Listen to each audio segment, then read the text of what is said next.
Lord, and meron kayong question mga kapatid na, why does this Bible was written for the next generation? Kumbaga tayo, kasi this Bible was written 1,000 years ago, pero bakit ba sinulat pa ito? Di ba pwedeng ichika-chika na lang, o di kaya sabi-sabi na lang, bakit ba sinulat?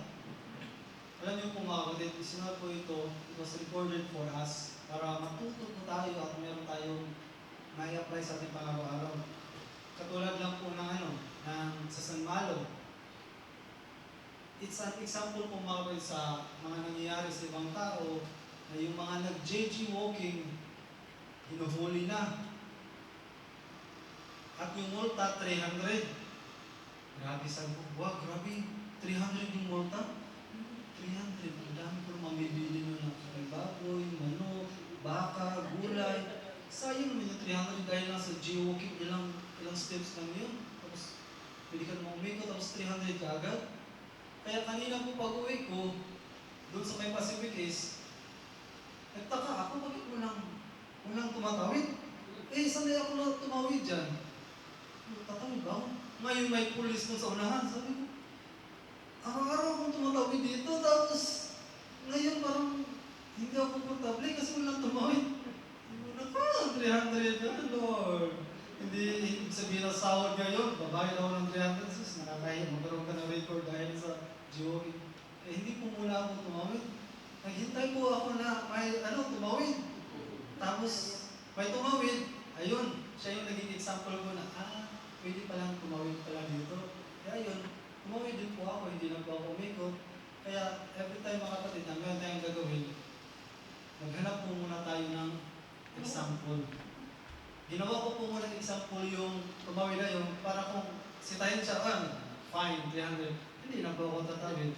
So, hindi na po ako Kaya, imbis na tayo yung maging example, dapat gawin natin yung iba na example. Kaya, ito po yung matutunan natin ngayong gabi. Sabi ko dito sa verse po natin ngayong gabi mga kapatid, maupo na po kayo kasi medyo mahaba po ito. Basahin ko po mga kapatid. Sabi dito, for I do not want you to be ignorant of the fact, brothers and sisters, that our ancestors were all under the cloud and that they all passed through the sea. They were all baptized into Moses in the cloud and in the sea. They all ate the same spiritual food and drank the same spiritual drink. For they drank from the spiritual rock that accompanied them. And that rock was Christ. So the Lord Jesus Christ was all this time na. Nevertheless, God was not pleased with most of them. Their bodies were scattered in the wilderness. Now these things occurred as examples to keep us from setting our hearts on evil things as they did. Do not be idolaters, as some of them were, as it is written, the people sat down to eat and drink and got up to indulge in revelry. We should not commit sexual immorality, as some of them did.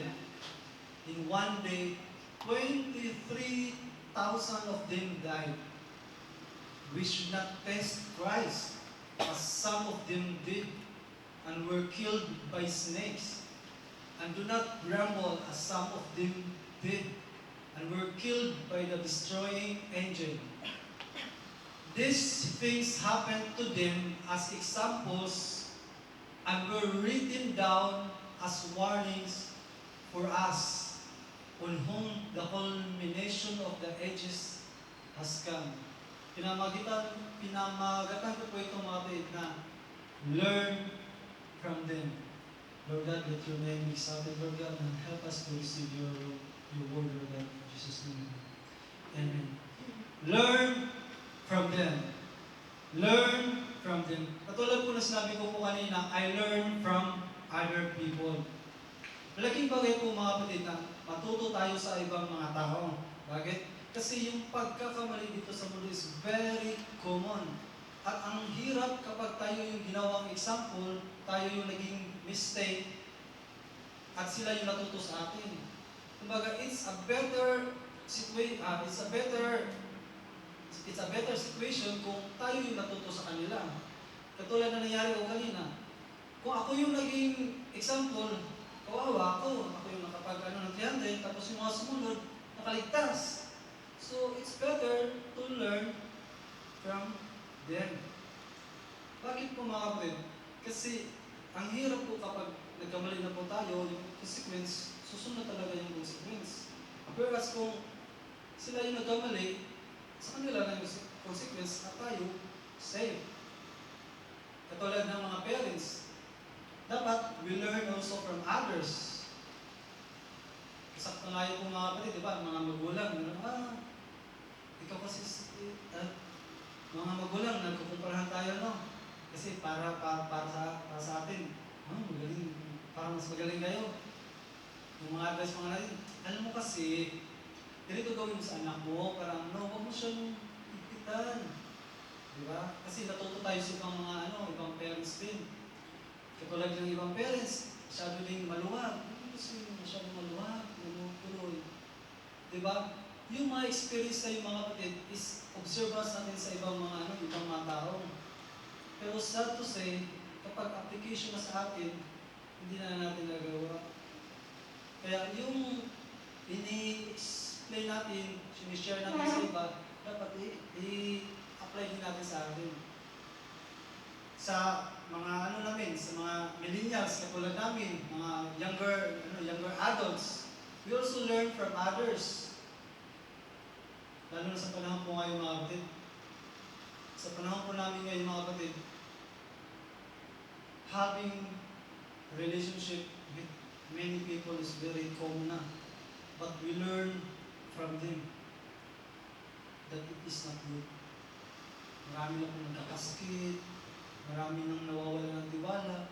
Kaya we learn from them. Di na po namin kailangan subukan, i-experience yung mga pagkakamali ng iba. Kaya we need to learn from them. Siguro, ayaw niyo pong maniwala sa akin kasi hindi naman ako mayaman, wala naman akong pera. So, example ko na lang po si Warren Buffett kasi mayaman si Warren Buffett. Baka maniwala kayo sa kanya kasi mayaman siya. Si Warren Buffett po mga kapatid, isa po siya sa top richest man of the world. Yung net worth niya po is 135 billion US dollar. Grabe. Grabe. Kung meron po kayong kilala na nakita nyo lang po na mayaman, wala po yan kay Warren Buffett. Ewan ko lang po kung anong buffet po yan, kung breakfast ba, lunch, or dinner. Basta buffet po siya. Kita naman po sa mukha niya para mahilig din siya sa buffet. Si Warren Buffett po mga kapatid, is napakamayaman. At tama po yung sinabi niya na, it's good to learn from your mistakes. Diba? Yan yung usual natin learn from your mistakes. So, kumbaga, okay lang magkamali. You just need to learn. Pero sabi niya, it's better to learn from other people's mistakes. Grabe no, napaka-wise. Very, very clever.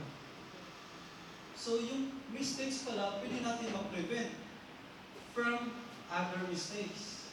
So, kung ayaw niyo pong magkamali, we must learn from others. O hindi lang siya.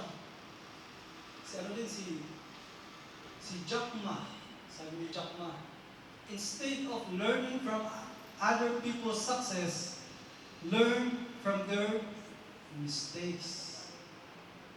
Grabe. Learn from their mistakes. Alam niyo po mga kapatid, ginagamit po yung mistakes ng ibang tao para sa ating kabutihan.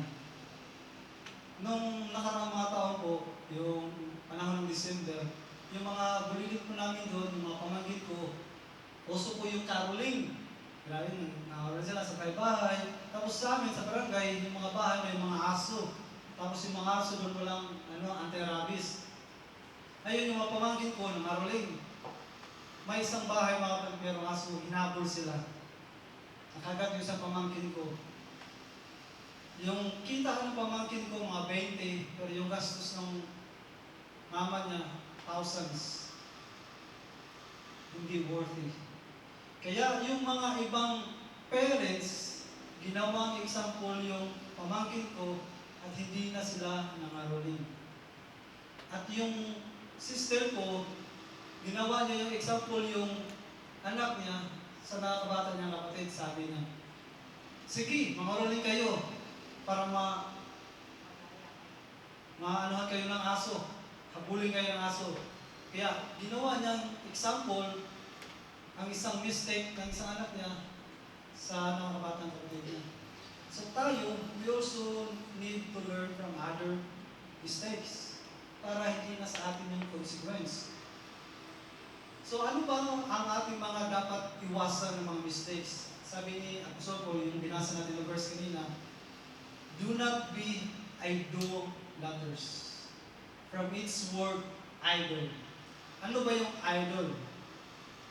Very common.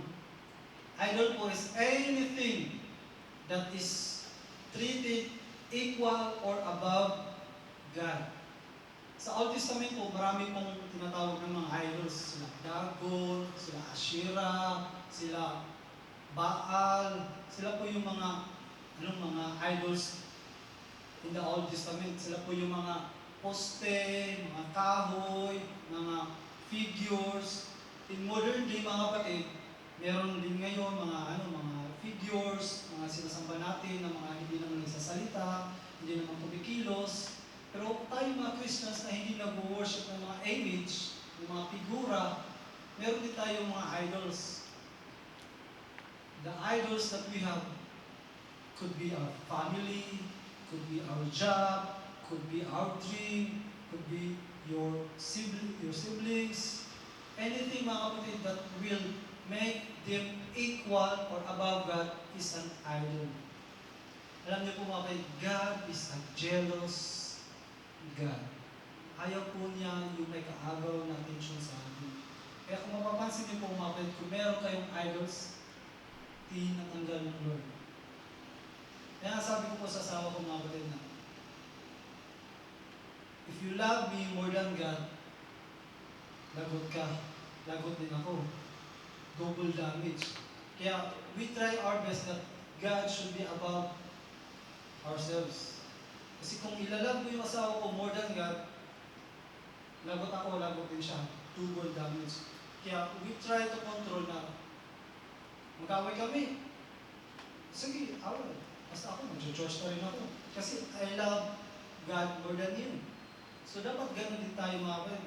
Meron kayong best friend, meron kayong friend, mag-away kayo. Hindi na ako mag-church kasi ayaw makita siya doon. Hindi. Dapat yung reason mo is God, hindi yung friend mo. Huwag po tayo magpapikto sa ibang tao para di na tayo mag-church. Kasi kung mas malaki ang impact ng isang tao kaysa sa Diyos, it could be your idol. Dapat ang impact na mas mabigat sa atin ang sa Diyos. Amen po mga kapatid. That is idols. Lahat tayo dito, we may know it or not, we have idols. Ako, sa katunayan mga kapatid, I have idols in myself. At unti-unti yung tinatanggal ng Lord sa akin. At every time tinatanggal ng Lord yan sa akin, it's very painful. But I understand that.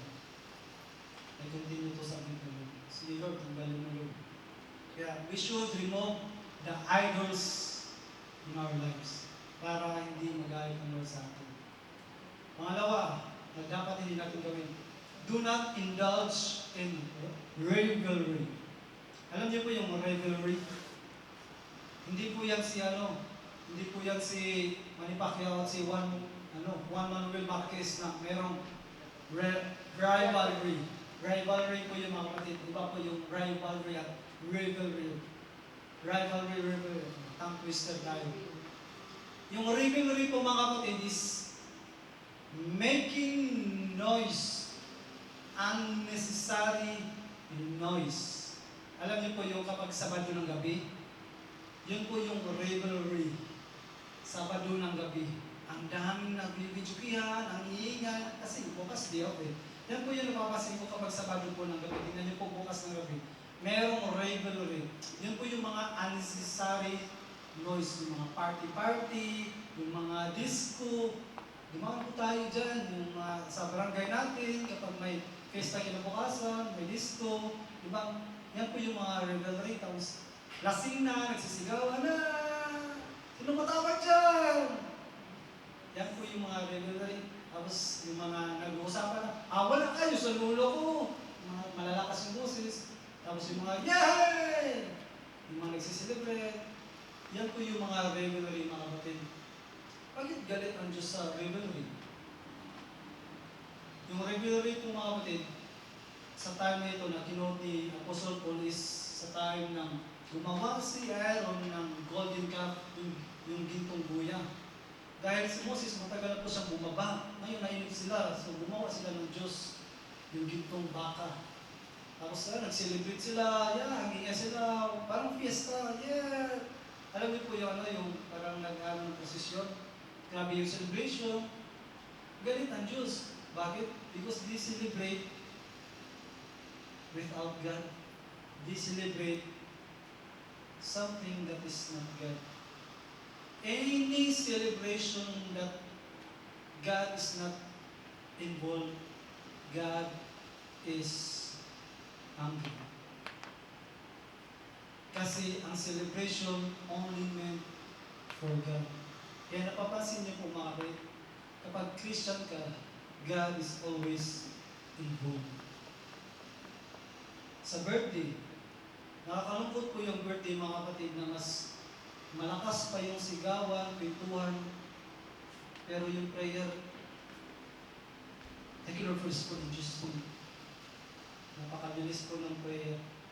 In every celebration, kasal, birthday, blessing, dedication, dapat ang celebration natin, ang center, si Lord. Nung bumalik po sila Moses mga kapatid sa mga Israelites, nang narinig sila, sabi ni Joshua, it's a sound of war. Kasi sa panahon po nila, kapag maingay, ibig sabihin niyang bilmahan. Sabi ni Moses, it's not a sound of victory. It's a sound of defeat. Grabe, no? Hindi pala ibig sabihin na nagsasayahan tayo, party-party, sayaw-sayaw, yung iba, sumasaya ng budot, ang ingay. Pero wala ang Diyos. Akala natin it's the happiness. Pero ang katunayan, it's the loneliness. Because God is not present. Kaya tayo as Christian mga kapatid, when we celebrate, when we make noise, we should have God involved. Sa praise and worship natin, okay lang po magingay. Basta God is involved. Basta ang sineselebrate natin, kasama ang Lord. Okay ang magingay, basta kasama ang Lord. Alam niyo po yung punishment? Ito po yung punishment mga kapatid.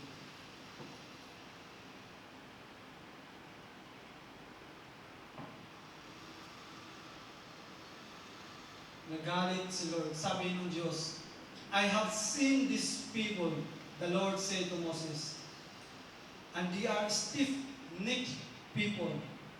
Now leave me alone, so that my anger may burn against them, and that I may destroy them.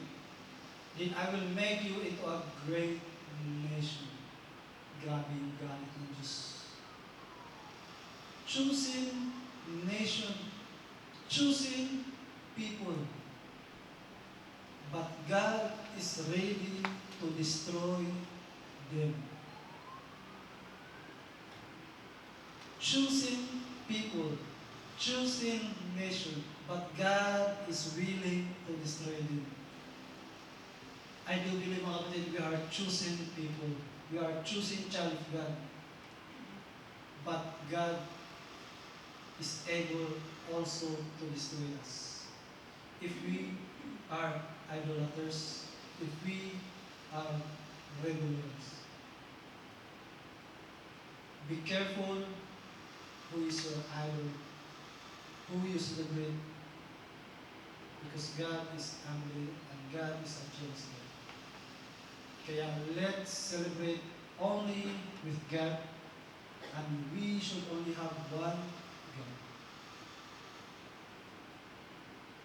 Sabi pa ng Lord, whoever has sinned against me, I will blot out of my book. Bakit book? Meron po tayong tinatawag mga kapatid na Book of Life. Yung Book of Life po, kapag po tayo ay namatay, meron po, o di kaya sa Judgment Day, kung yung pangalan mo nakasulat po sa Book of Life, makakapasok ka sa langit, sa kaharian ng Diyos. Pero kung wala yung pangalan mo doon, you do not belong here. Punta ka sa lake of fire. Punta ka sa inferno. Choosing people, choosing nation. Pero kapag nagalit ang Diyos, pag nagkasala tayo, sabi ng Lord, I will blot out you of my book. Natakot po tayo mga kapatid. Sabi ni Lord, now go, lead the people to the place I spoke of, and my angel will go before you. However, when the time comes for me to punish, I will punish them for their sin. And the Lord struck the people with plague because of what he did with the calf Aaron had made. Ang namatay po sa time na ito is 3,000 people. Choosing people, but God killed these people because of idolatry and rebellion. You want to prevent that kind of mistakes? What should we do? We need to learn from them. Learn from them. Learn from the Israelites. Do not be idolaters. Do not be rebellers. So learn from them. Next na hindi natin dapat gawin, do not commit sexual immorality. Ano ba sexual immorality? Bago po natin malaman yan, alamin po muna natin yung moral sex. Moral sex is a sex in marriage. What if brother, single ako brother, tapos single din po yung ano ko, make love ko. Is it sexual immorality? Yes. Any making love that is without the concept of marriage is immorality. What if brother, single mama ko? Meron akong mga anak. I already experienced. Tapos single din yung boyfriend ko. Is it immorality? Yes. Anything that is out of marriage is sexual immorality. Kaya po sa atin po, lalo na sa mga bata po, sexual immorality is very dangerous. We need to learn from others. It's very common nowadays mga kapatid. Sabi nila, ginagawa naman yan ng ibang tao, yung kaibigan ko nga, ang dami niya na matry. Pero yung image ng kaibigan mo, maraming matry is very low. So you need to learn from them. Nung kabataan ko po mga kapatid, nung mga nasa high school pa kami, college pa kami, yan po yung mga time na grabe, sobrang gigil. Pero meron kaming kakilala na grabe talaga. May hilig sa disco, hilig magkipagbarkada, inom, at pagkatapos ng inom, pag may alak, alam na yun, may balak, dami niya na-try, dami niya na-experience. Biglang nagkasakit. Kaming kaibigan niya, kasama niya, natakot. We learn from him. Buti na lang siya yung ginawang example para kami matuto. So dapat tayo matuto para hindi tayo magaya sa consequence na naranasan natin. So we need to learn from them. Ang consequence po nito, while Israel was staying at Shittim, the men began to indulge in sexual immorality with Moabite women, who invited them to the sacrifices to their gods. The people ate the sacrificial meal and bowed down before these gods. So Israel yoked themselves to the Baal of Peor, and the Lord's anger burned against them. The chosen people commit sexual immorality and God punished them. Guess how many people, chosen people died? 23,000 people died. You want to die? No. So we need to learn from them. Learn from the Israelites. Do not commit sexual immorality. Mga kapatid, in this generation, mga kapatid, this topic is very sensitive. But for us Christians, it's a basic thing. Alam na po natin ang mali sa tama. Kaya do not commit this kind of act. Grabe yung punishment, mga kapatid. Grabe yung punishment. Grabe yung kasalanan, mga kapatid. Para po siyang cancer. Ang cancer po kapag pinabayaan niyo po, hindi niyo po pinutol, hindi niyo po hinanapan ng gamot, kakalat at kakalat hanggang sa walang umulis. Grabe yung punishment. So, kapag na-detect nyo na, putulin nyo na para hindi na gumana. Sunod, we should not test Christ. Sino po dito yung sinusubok niya si Lord? Mga babae po kayo, mga santo, mga santa. Ako po mga kapatid, sometimes I test God. Totoo po mga kapatid, I test God. Minsan, sa sa trabaho namin, mayroon kasi mga minibar.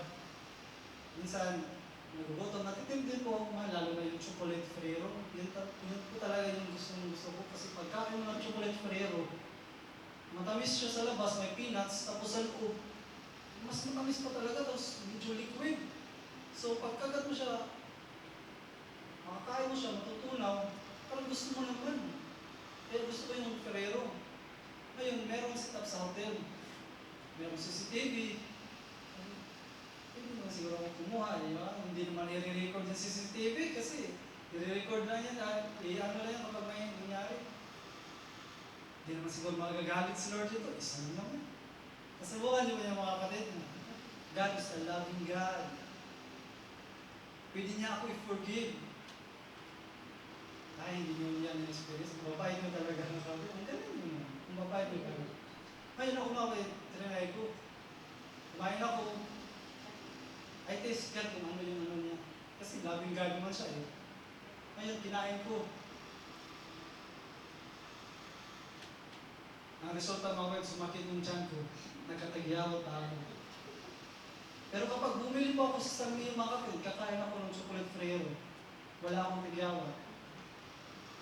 We should not test Christ in stealing, committing adultery, in slander. We should not test God mga kapatid. Dahil alam ng Diyos ang lahat. Huwag niyo na pong subukan. Sa katunayan mga kapatid, kayo po mga parents, linyan niyo po yan sa mga anak niyo. Huwag mo akong susubukan. Alam niyo po mga kapatid, linya din po yan ng Diyos sa inyo. Huwag mo din akong susubukan. Do not test me. Pero meron po akong isang isi-share po sa inyo na pwede niyo i-test si God sa tithes. Sabi ni Lord, test me in this. Kung gusto niyo pong i-test si Lord, i-test niyo po ang offering. I-test niyo po kung babalik po ba. I-test niyo po. Ngayong gabi po, pwede niyo pong i-test. Sa sunod na araw, pwede niyo pong i-test. Kaya do not test God in committing sin. Because God is a jealous God. So ito po yung consequence. They traveled from Mount Hor along the road to the Red Sea to go around Edom. But the people grow impatient on the way. They spoke against God and against Moses. And they said, "Why have you brought us up out of Egypt to die in the wilderness? There is no bread, there is no water, and we detest this miserable food." Then the Lord sent enormous snakes among them. They bit the people, and many Israelites died. Pansin niyo po mga kapatid, kanina pa po maraming namamatay.